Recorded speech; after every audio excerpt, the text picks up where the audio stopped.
3 months ago, next week, I had a stroke. And I've been on a healing journey in that stroke.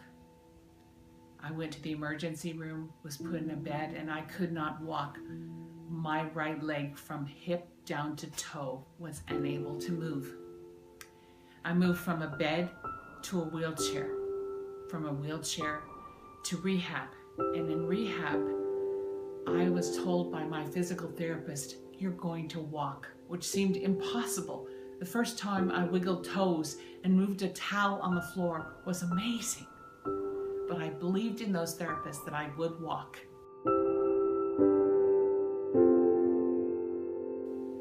And so they found an AFO, an artificial foot orthotic, strapped in on my leg, and I stood at the parallel bars and bore my weight, my left leg helping, the balance of my arms helping, and I was able to stand and look down a long mirror at me.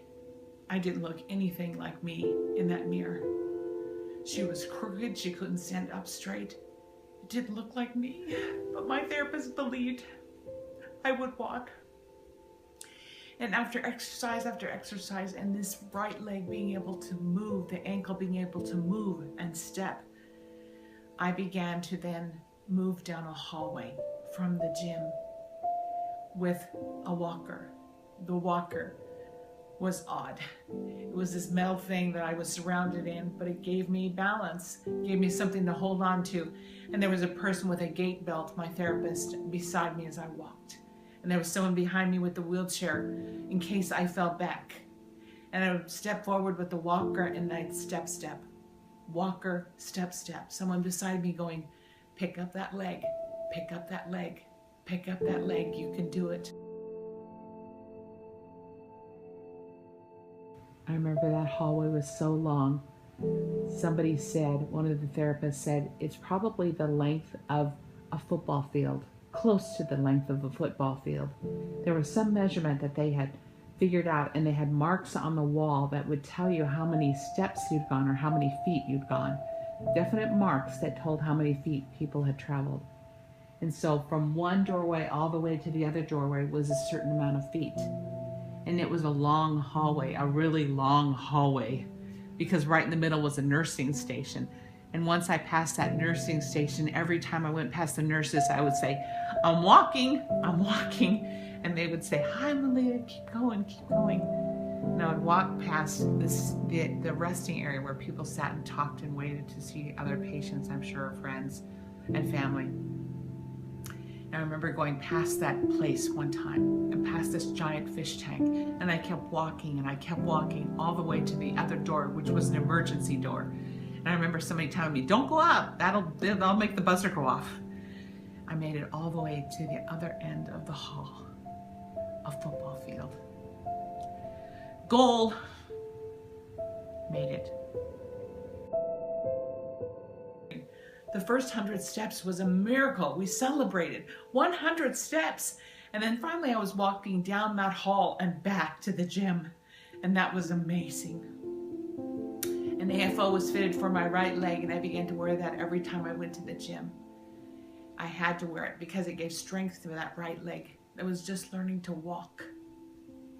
And so then I walked and exercised and became strong. Learned to do stairs because I had to do stairs to get inside my house, and then came going home.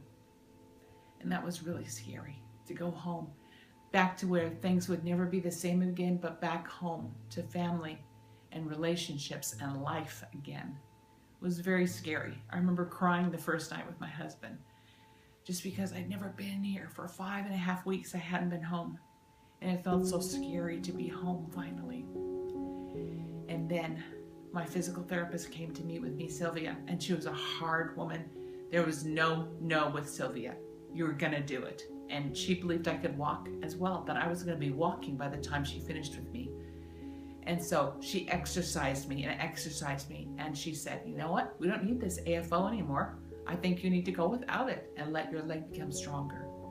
And so I began to walk with my walker and no AFO. And then from there, she said, "Now you're going to start pushing this walker like you're pushing a shopping cart." And it became slippery then to do that. It's kind of scary to move that walker. But I had my walker. I was so glad.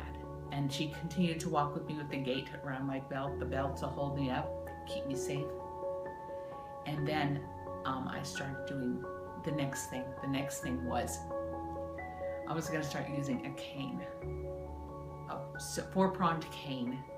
And I was going to start walking around with that cane. And I was going to build like a bridge of 3 strong places. The cane at my left and my 2 legs, left and right, were going to be strong. And I was going to start to walk with a cane. Now that was scary because I'd relied on that walker forever. And I was going to start relying on a cane at my side. That was scary to give up the walker because I could become used to walking with the walker. But I had to give that up if I wanted to walk. And I did. And then all of a sudden in a week, I was no longer using the walker, but I was using Melea, with Sylvia holding on to me with the gate, and we were walking around the house. The first time I walked around this house, I thought, where am I? I'm down in my bedroom. I'm down the hallway. I'm down in my bedroom. It seemed so strange to just walk around the house again, to walk freely. Such a gift to walk again. It was very emotional. And I've been walking ever since. Ever since.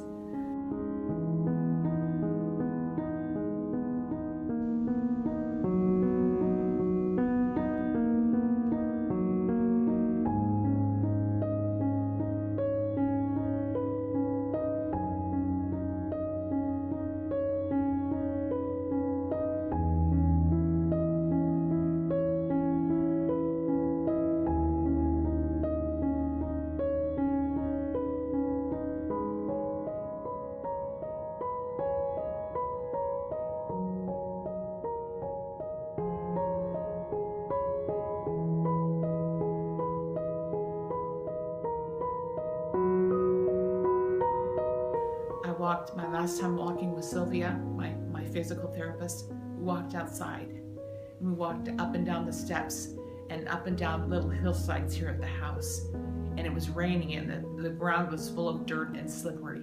But I walked and she told me, Melea, there is nothing you can't do if you want to walk. I've been living in Philippians 4:13 for a long time, that I can do all things through Jesus Christ who strengthens me. And I had learned that that was real because he was strengthening me every single day to walk again.